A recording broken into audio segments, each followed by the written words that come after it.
Hello la team, j'espère que vous allez bien. Aujourd'hui, on va partir sur un gâteau très simple avec très peu d'ingrédients.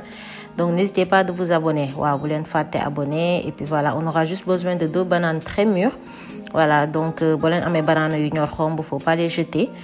Utiliser. Voilà, donc là, faut pas jeter vos bananes mûres. On va les éplucher et les mettre dans un saladier. Voilà, vous pouvez aussi prendre des bananes normales. Hein. Donc, si vous avez des bananes qui utiliser. Mais, voilà, donc de préférence des bananes très mûres. Là, on va les réduire en purée. Donc, pas besoin de prendre de blender, blender ni mixeur. Prenez une fourchette.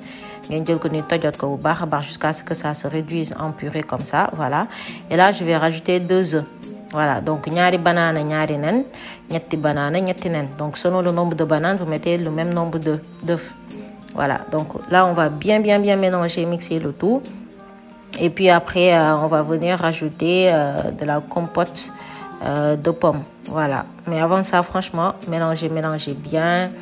Voilà, là j'ai mis compote de pommes, vous pouvez mettre compote de pêche ou de banane comme vous voulez. Voilà. Donc là, on mélange un peu et puis on va venir rajouter de l'extrait de vanille pour parfumer. Un extrait de vanille. Voilà. Et puis après, 150 g de farine. Voilà, comme ça, cake bi bagne de trop. Et puis de la levure chimique pour moudjok. Voilà, levure chimique bi, amna ci grande surface et tout. Donc vous mélangez bien le tout jusqu'à ce que ça soit homogène. Et puis pour éviter que le levure de mes côtés, pour éviter que la levure n'agisse que d'un côté, il faut bien mélanger. Et là j'ai du chocolat blanc pour les gourmands. Voilà. Si vous voulez pas, n'en mettez pas, c'est pas obligé. Mettez du chocolat blanc, du chocolat noir ou même du chocolat au lait. Voilà. Donc chocolat est obligatoire, mais vous l'en rien d'efti. Voilà, bolen am rek.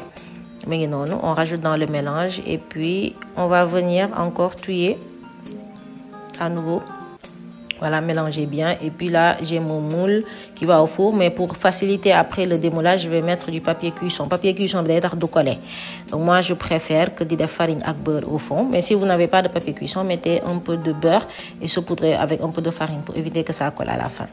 Voilà, donc je mets au four pendant 25 minutes à 180 degrés. Et puis hop, c'est prêt. Vous voyez, c'est tellement rapide. Voilà, donc le papier cuisson s'enlève très facilement et mon moule n'est pratiquement pas sale, c'est pour tout propre. Voilà, donc day tax day neex dindi sa gâteau de tasse, etc. Donc non, tout beau, voilà. Je vais saupoudrer de sucre glace pour faire plus joli. Voilà, sachant que j'ai pas rajouté de sucre, donc vous voyez, il n'y a pas de sucre rajouté. Et puis là, je découpe en tranches. Franchement, très pratique. Quand vous avez des invités, le goûter pour les enfants, parfois pour le petit déjeuner. Donc, ndeki goûter khale parfois nga am gan ni vite fait bëgg defal le sucré. Franchement, c'est trop bon, c'est hyper moelleux surtout. C'est délicieux, il n'y a pas de sucre rajouté ni de beurre. N'hésitez pas de le tester, dites-moi ce que vous en pensez en commentaire et je vous dis à très bientôt sur ces delicious. Inch'Allah.